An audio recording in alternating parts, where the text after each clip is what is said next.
How's everyone doing? I know it's been a little minute since I made my last video. Let me just update you on what's been going on. I haven't been too well within the last, I want to say, maybe 2 weeks now.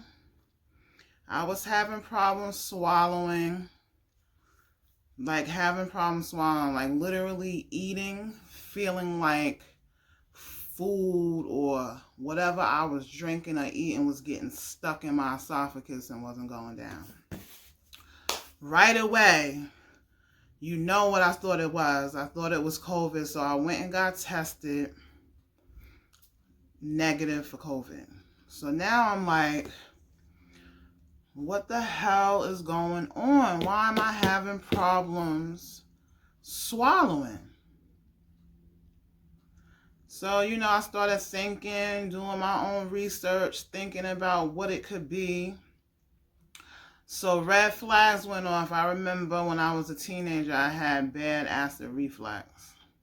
I was in a hospital for my anemia that I have, and the doctors wound up running tests and everything like that, letting me know that I, had acid in my stomach and they was going to treat me for it while I was in the hospital. So they had gave me some medication for it while I was in there. But I was so young when I got out, I didn't pay what they said no mind because I wasn't having no symptoms, like nothing to make me keep taking the medication. So I said, let me go to the gastrologist, explain what's going on, because that gotta be what it is. And then I started thinking about how bloated I be after I eat certain things. It be looking like I'm 8-9 months pregnant. I mean, bad bloat. So I went to the gastrologist. Long story short, acid reflux is bad to the point where it's filling up my whole stomach and coming up through my esophagus, but it's not coming all the way out. It's like, coming up and then going back down, coming up, going back down. But that's not allowing me to eat properly and to eat the way that I want to, that I'm supposed to eat and swallow. So the gastrologist had gave me some medication. Y'all know how I feel about medication, but a sister was hungry. A sister felt like she needed to eat because it was like days where, I wasn't able to eat right and I knew that something was wrong. So jump forward. I was taking the medicine for like maybe 2 days. I was at work one day trying to eat some cantaloupe. And the cantaloupe got stuck. I felt like it got stuck in my throat and I could not swallow. It felt like I just could not swallow. I was able to breathe, but it just felt like something was enlarged. You know how you swallow like a pill or a vitamin or something, and sometimes it takes time for it to go down? That's how I felt. So right away, I left work. My husband brought me to the hospital. I get to the hospital. Oh, rewind. While I was at the gastrologist, they took my blood pressure. Blood pressure was 175 over 100. Unbelievably high. They took it 5 times because, I'm like, high blood pressure? What? Are you? No. And I started, the girl, you don't know what you're doing. Check it again. Checked it again, same thing. Get a different blood pressure machine, because there's no way that I don't live my life like that to have high blood pressure. What are you talking about? She gets another machine, checks it again. Still coming up with the same thing. Went and told the doctor. Changed rooms. Went somewhere else. The doctor took my same thing. The doctor was like, I really think that you should go to the ER right now, but make an emergency appointment to go to your primary care doctor so they can prescribe you medication. Boom. Because she was like, yeah, your blood pressure is very high. So now Fast forward back to when I was in the ER. When I went in there, they took everything, all my vitals and everything, and come to find out my blood pressure was still high, still very elevated. So the lady looked at me and she was like, ma'am, she was like, your blood pressure is very high. She was like, you can't continue to walk around like this. I was like, how are you? I don't understand. I was like, I eat everything that I'm supposed to eat. I don't even put extra salt on my food. Like, you know how people season their food with salt? I don't even do that. So she said, it's in your history, so it's genetic. She was like, it ain't gotta be nothing that you're eating. She was like, but you have high blood pressure. And she was like, I'm telling you that you cannot continue to walk around like this. She was like, because you're causing havoc to your organs. I was like, here we go. So, with that being said, that's what's been going on with me. I haven't been good. I haven't been well. My blood pressure is still elevated, still high, because my insurance sucks ass.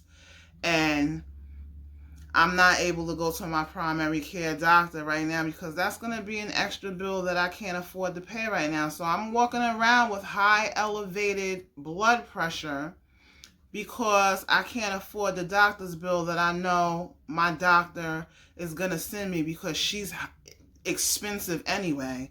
And I'm in the process of looking for another doctor. But enough of that. That's what's been going on with me. Just trying to stay focused, take care of myself. I had to start working back out. But I mean, I'm taking it easy, trying to. And I have anger issues as well. I'm not going to sit here and try to sugarcoat anything. I get angry very easy and be ready to pop off very easy. And that's something that I have to work on. Because that's causing this blood pressure too, I believe. You know, I be ready to pop off. You know, with no problem. Man, woman, I don't care who you are. And I have to learn how to, some things, everything doesn't deserve a reaction. Sometimes you just gotta just let fly over your head. And that's what I have to learn because, you know, in the long run, none of that stuff is affecting nobody but me. So, along with the acid reflux, I was able to eat today, but now I feel like I got heartburn.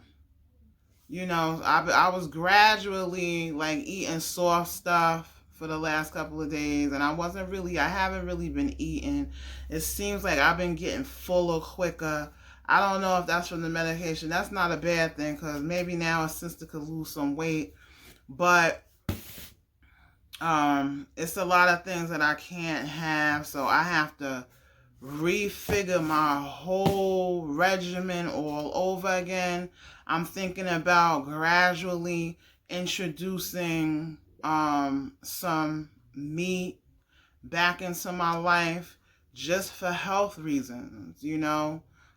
Because it's a lot of, you know, stuff that I can't have. Pineapple, tomatoes, garlic, onions. You know, a lot of stuff that's like vegetarian stuff that I was eating was in the long run, that was supposed to be helping me, was hurting me because the way my digestive system and everything is set up. So with that being said, that was depressing because I don't want to eat meat. You know, I don't want to eat meat, but I also want to eat. You know, I want to eat to live. So I don't know. You know, maybe I'll start with chicken and turkey, like poultry. I don't know yet. So that's up in the air. I'm just trying to, you know, introduce certain things when I eat it to see how I feel. I got a journal. So I started monitoring certain things I eat to see how it makes my stomach feel. But I really don't know because I'm on medicine. So the medicine is right now probably preventing a lot of stuff from affecting me anyway. So I just wanted to give you guys an update on, what's been going on. It's the struggle. My life has always been hard. My life has always been hard. I've never had it easy at all. So now, the older I get, the more things are starting to come up, and my father died from stomach cancer and esophagus cancer. So that started worrying me because all his symptoms started out as acid reflux as well, But at the same time, obviously he wasn't taking care of it, and he let it go. I'm not letting my body go, and I'm not letting myself go.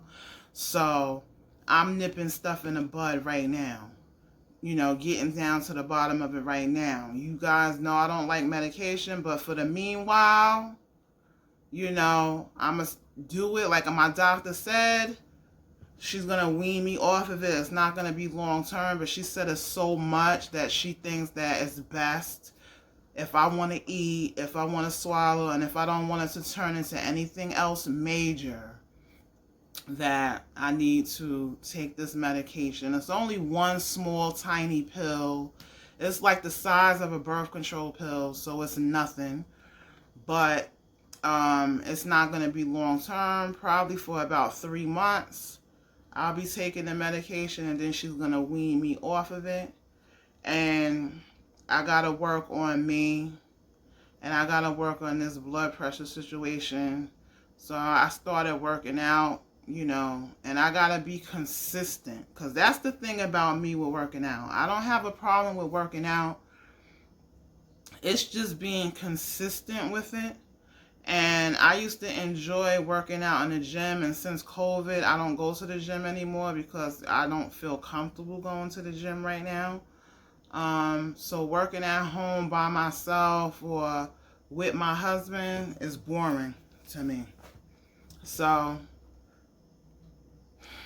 at this point, it really doesn't matter because I got to do whatever I got to do to make myself feel better, because they said at any given time I could have a heart attack or a stroke. So I don't have a choice right now but to do whatever I gotta do, still incorporate some of my herbs and stuff. And no, somebody had asked me something about is the herbs what's causing my high blood pressure. No, it's not what's causing my high blood pressure, because of the simple fact that the herbs that I take, I don't take every day. Sometimes I go 2 or 3 days and I don't have any herbs, and while I've been going through this whole thing, I wasn't taking none of I was only drinking water. Scared to drink that.